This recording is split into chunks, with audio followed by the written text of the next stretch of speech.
আমি ওই যুবক ভাইদেরকে বলতে চাই, ও যুবক ভাই,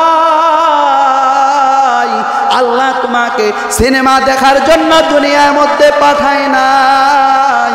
আল্লাহ তাআলা বলেন, ও বান্দা, তোমার যে জিন্দেগির মধ্যে সময় দিয়েছি, এই হায়াতটা দিয়েছি, এই হায়াত তোমার তাণ্ডব সিনেমা দেখার জন্য আমি দেই নাই, বরবাদ সিনেমা দেখার জন্য আমি আল্লাহ তাআলা দেই নাই, ঈদের সময় নতুন নতুন নাটক দেখার জন্য আমি আল্লাহ তাআলা সময় দেই নাই।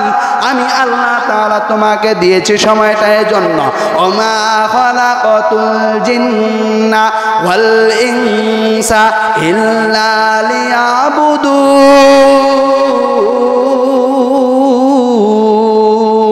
আল্লাহ রাব্বুল আলামিন বলেন, হে আমার বান্দা, আমি আল্লাহ তাআলা মানুষ এবং জিনজাতকে সৃষ্টি করেছি একমাত্র ইবাদত করার জন্য। যেই বান্দা আমার ইবাদত করবে, আমার নবীর তরিকায় চলবে,